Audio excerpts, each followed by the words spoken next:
बिस्मिल्लाहिर्रहमानिर्रहीम। अस्सलाम वालेकुम नाज़रीन, कैसे हैं आप सब।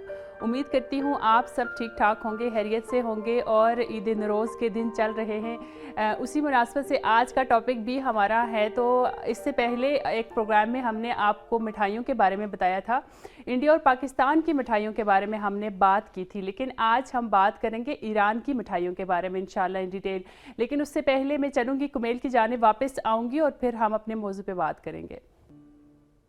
नाज़रीन, हमेशा ही हम अपने प्रोग्राम का आगाज़ जो है वो एक अच्छी बात से करते हैं, तो आज के प्रोग्राम का आगाज़ भी हम करते चलें। और अच्छी बात मैं आपसे शेयर करती चलूँ कि हम ज़िंदगी में जो है ना हौसला अफजाई नहीं करते दूसरों की। ज़िंदगी में हौसला अफजाई बहुत ज़्यादा ज़रूरी है, चाहे बड़े हों या छोटे हों, या हम कोई भी काम जब स्टार्ट करते हैं तो बहुत सारे ऐसे लोग होते हैं जो हौसला शिकनी करना तो जानते हैं लेकिन हौसला अफजाई करना नहीं जानते।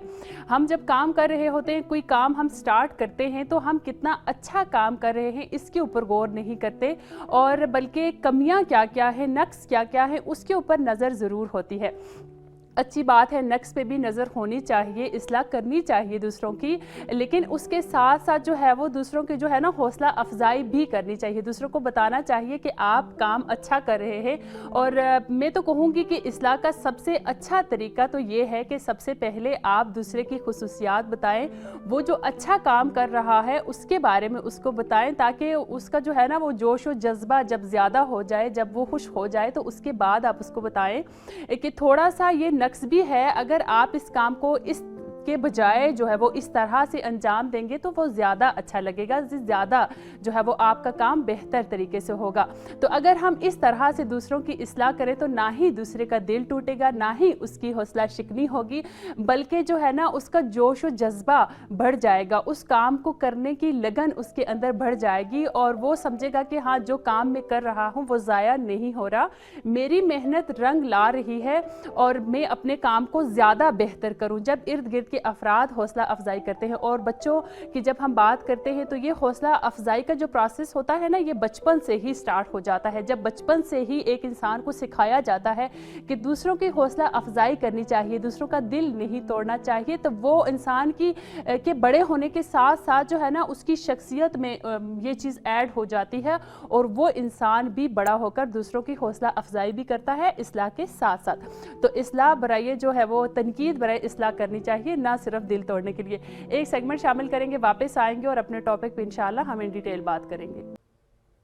वेलकम बैक नाज़रीन। तो आप देख रहे थे जैसे मुख्तलिफ स्वीट्स ही आप देख रहे थे। खैर, ईद हो चाहे वो किसी भी मुल्क में हो, तो ऐसा तो हो नहीं सकता कि मीठा ईद पर ना बनाया जाए और मिठाइयों की बात ना हो। जब दूसरे के घर जाया जाता है तब भी मिठाई लेके जाई जाती है। अब मुख्तलिफ ममालिक में मुख्तलिफ मिठाइयाँ होती हैं, लेकिन कुछ मिठाइयाँ ऐसी होती हैं जो तमाम ममालिक में पाई जाती हैं। सिर्फ फ़र्क इतना होता है कि जायके में फ़र्क होता है।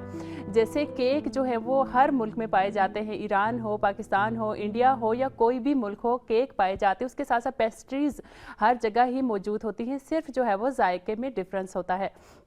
तो हम बात करते चलें थोड़ा सा ईरान की मिठाइयों की। अगर मैं बात करूं, क्योंकि ये ईद नरोज़ के दिन चल रहे हैं और हर तरफ ही जो है वो मिठाइयाँ खरीदते हुए लोग नज़र आते हैं। इसी तरह से किसी के घर जाते हैं तो ले जाते हुए नज़र आते हैं। तो कुछ बहुत ज़्यादा जो फेमस यहाँ की मिठाइयाँ हैं उनके बारे में मैं बात करती चलूँ कि कुछ ऐसी मिठाइयाँ हैं जो सौगात के तौर पर भी लेके जाई जाती हैं। जो विज़िटर्स आते हैं, ज़ायर आते हैं, ज़ियारात के लिए आते हैं, वो भी दूसरे ममालिक जो है वो मिठाइयाँ लेके जाते हैं।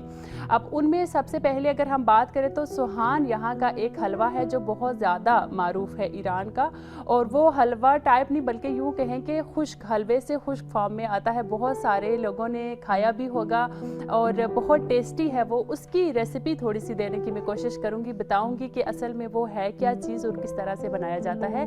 और हलवा जो है वो ये सुहान हलवा कुम का बहुत ज़्यादा मारूफ है, और कुम को स्पेशल एक जो है ना खास हलवे का शहर जहाँ पे ये स्पेशल हलवा बनाया जाता है देसी घी से कहा जाता है।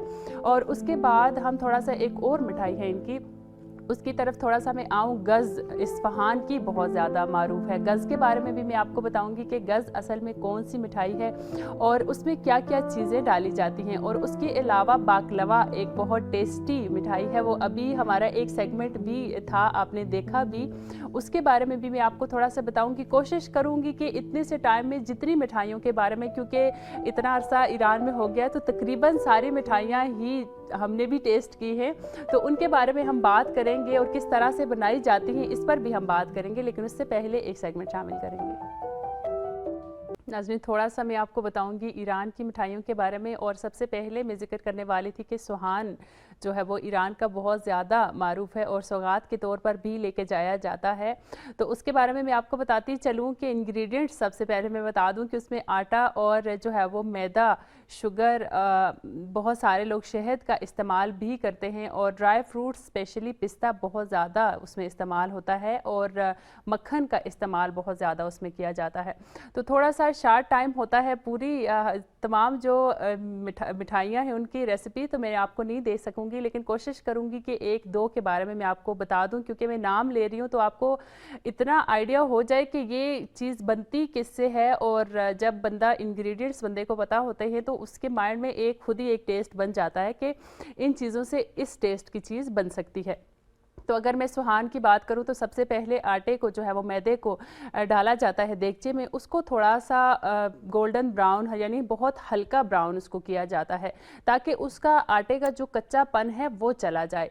और उसके बाद फिर उसमें शुगर ऐड की जाती है। शुगर ऐड करने के बाद उसमें पानी ऐड किया जाता है ताकि शुगर जो है वो सही तरह से मेल्ट हो जाए। जब वो मेल्ट हो जाती है तो उसके अंदर फिर मक्खन डाला जाता है, इसी तरह इलायची का पाउडर भी उसमें ऐड किया जाता है। बहुत सारे लोग जो है वो ज़्यादा टेस्ट के लिए उसके अंदर फिर शहद भी डालते हैं, ज़ाफ़रान भी डालते हैं और अर्के गुलाब भी डालते हैं। और फिर इसको बहुत देर तक पकाया जाता है, इतना पकाया जाता है हल्की आंच पे कि वो बिल्कुल खुश्क हो जाता है। और लास्ट में उसके अंदर भी पिस्ता डाला जाता है पीस के।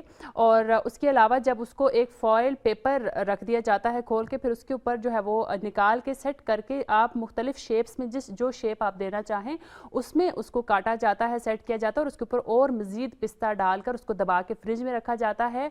और जब वो ठंडा होता है तो बिल्कुल एक बहुत ही टेस्टी और यमी टाइप की एक स्वीट डिश बन जाती है, बहुत मज़े की होती है वो। इंशाल्लाह कभी आप भी जो है वो आपको टेस्ट करने का मौका भी ज़रूर मिलेगा।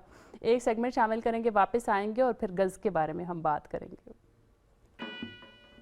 नाज़रीन, जैसे आपके मैसेजेस शामिल करना हम बहुत ज़रूरी समझते हैं, हम भी बहुत इंजॉय करते हैं और आप लोग भी जब सुनते हैं तो आपको भी बहुत अच्छा लगता है। तो इसी तरह से जो आप लोग दास्तान भेजते हैं हमारे लिए वो शामिल करना भी ज़रूरी होती है। तो आज आपके मैसेजेस हम शामिल नहीं कर पाए क्योंकि दास्तान शामिल किए, तो उसके लिए हम आपसे माजरत चाहेंगे। और अगले प्रोग्राम में इंशाल्लाह हम कोशिश करेंगे कि जितने ज़्यादा हम आपके मैसेजेस शामिल कर सकें प्रोग्राम में ज़रूर शामिल करेंगे। तो थोड़ा सा मैं गज़ के बारे में बताना चाह रही थी। गज़ भी इसी तरह से एक स्वीट है, सौगात के तौर पे लेके जाई जाती है दूसरे ममालिक में।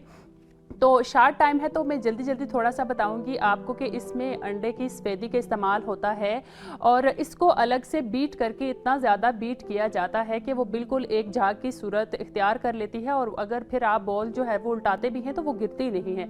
और उसके अलावा अलग देगचे में पानी और शुगर डाल के उसको पकाना नहीं कहेंगे, यूँ कहें कि मिक्स किया जाता है और बहुत हल्की आंच के ऊपर।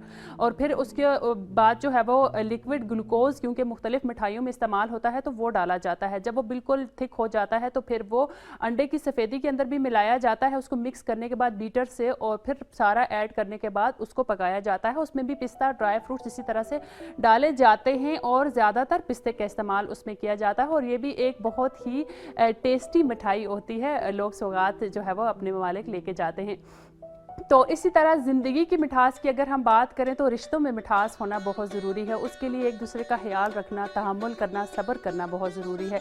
अगला प्रोग्राम भी इंशाल्लाह बहुत मुफीद लेके आएंगे आपके लिए। आज के प्रोग्राम के लिए मुझे दीजिए इजाज़त। खुदा हाफ़िज़।